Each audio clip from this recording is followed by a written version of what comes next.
Republican candidate Vivek Ramaswamy, fresh off his debate performance, was confronted after repeating unproven lies. But what I'm saying is, as a Republican candidate, I can't just call out Democrats and their corruption. I've called out the Hunter Biden corruption from Ukraine and the $5 million bribe, and I will continue to do that. But I'll call out the Republican Party. There's no evidence to support as well. There's no evidence to support that he was paid a $5 million bribe from Burisma. No. Well, if he was, that's corruption. Fact check. Okay. But if he was, I just want you're making an allegation where there's no evidence. There's literally to back that up. Okay. Our Daniel Dale literally just talked about this on the air. Absolutely. There's a lot of circumstantial evidence and testimonial evidence to suggest it. You have U.S. senators saying they've received information. The investigations are proceeding as we speak, but that is corruption in the Democratic Party that I have called out, and I think it deserves to be called out in the Republican Party as well. There's no evidence. No, I've not admitted there's absolutely evidence. Circumstantial evidence, but well, look, Chuck Grassley, ask Chuck Grassley for the actual recordings that are actually turned over from Burisma. We have them. Nobody has seen it. Oh yeah, you know, I called the Democrats out for the $5 million bribe and everything like that. Oh, actually, there's no evidence to that. Oh, evidence? Did I say that there was evidence? I mean, yeah, that would be corruption if it actually happened, but there is evidence though. That whole thing can be summed up with just forget about the evidence. I mean, the evidence that you just said they have, but then admitted that actually they really don't have it. but you know, we know he did the corruption. Are you sure? Look, this is a great example of how you know when someone doesn't actually care about corruption, okay, and doesn't have any evidence to support their allegations of someone being corrupt. Again, citing a fantastical conspiracy that has no real evidence as this example of, I called out your corruption. No, you don't. No, you don't. If you actually cared about real corruption, you would call out money in politics. That's the biggest source of corruption in our government today. I mean, as simple as that, right? When corporations and wealthy donors give politicians money, and then the politicians do the things that the donors want them to do, guess what? That's corruption. And you know what? It happens all the time in America because we've legalized it, okay? Except, by the way, in the case of money from foreign sources, which is exactly what they're alleging Biden of doing. Federal law explicitly prohibits foreign nationals from directly or indirectly making contributions or donations of money in connection with any federal, state, or local elections, as well as any expenditures, independent expenditures, or disbursements for electioneering communications. So, now, that said, now everyone on Capitol Hill knows that voters all across the aisle, doesn't matter if you're Democrat, Republican, Independent, whatever, they all hate the influence of money in politics. They hate it. In fact, according to Pew Research, 8 of 10 adults say that people who donate to money to political campaigns have too much influence on the decisions members of Congress make.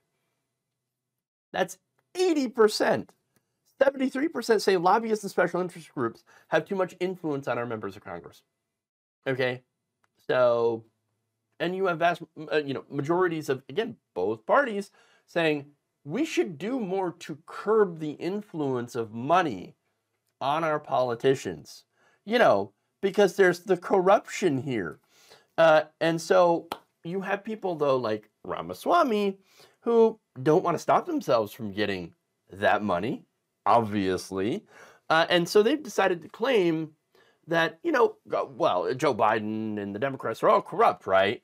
But not like the corruption that we benefit from. We're just going to make it up that he's getting money from foreign sources, which is still illegal, even though the FEC certainly does not have the manpower or the ability to crack down on money coming into campaigns from foreign sources. And so they're claiming that Biden was paid off by foreign nationals, because again, that would be a crime technically, right? A way for them to go and try to impeach him. And secondly, most importantly, it wouldn't involve them having to stop taking donations from lobbyists and corporations. It's a nice little feint, it's a distraction, and a way for them to have their cake and eat it too. Especially since the leading Republican in the primary is horrendously personally corrupt. Again, we're not just talking the normal, I take money from corporations and lobbyists and I do what they want them to. No, with Trump, it's actually a step above. It's the personal corruption is in, hey, I get into power, and then what do? I direct federal money to flow into my pockets. That's what happened all throughout the Trump administration. Okay, so that's horrendous, open, naked corruption. Okay? Tons of it. And so Republicans are super, super desperate to distract. And so they're making up these conspiracy theories. Now, again, doing this, it's incredibly cowardly, it's disingenuous, and frankly insulting, really, when you think about it. I mean, look, if you're a Republican voter, and I'm sorry, but if you are, and you hate corruption, which, again, I just showed you the polls where, yes, Republican voters hate corruption, I know, you should feel insulted by the fact that your entire party thinks you're stupid. And they sell you these conspiracy theories in order to throw you off the scent in the real corruption, which is them taking corporate money and money from giant donors. Now, that said, as for everyone else, hey, Democrats, all of your politicians are corrupt too. I know. It's not exactly a revelation here that you have both Democrats and Republicans taking money from sometimes the same donors. These corporations that will, again, spread their wealth around, donate to these different campaigns, and then when that politician gets into power, they get favorable rules or treatment. That's what happens. Democrats take money from corporations and big donors. Republicans take money from corporations and big donors. And again, oftentimes both sides will do the bidding of those donors instead of doing the will of the voters. That's the real systemic corruption here that Ramaswamy doesn't want to touch. And by the way, there was one candidate who did say something about this, not in this election, but you had actually Donald Trump. Donald Trump said something about it because he knows that's the reality, but he never intended on doing anything about it. No, it was a campaign ploy. Once he got into office, well, oh, what? Corruption, money in politics? Turns out, I love it. All the things that he said about, oh, my greatest, very great healthcare plan, it's coming. Yeah, all the supposed plans that he had about, healthcare, at least the first time around, right? The first idea that he had was actually something akin to more of like a country that has a single-payer healthcare system, like Australia, immediately got shoved to the wayside. You know why? Because he got paid off by the healthcare companies, the insurance companies. That's the corruption.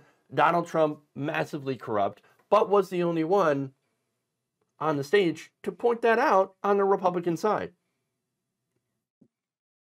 It is a systemic corruption, and look, both sides, people on both sides, voters hate it. We know what's going on.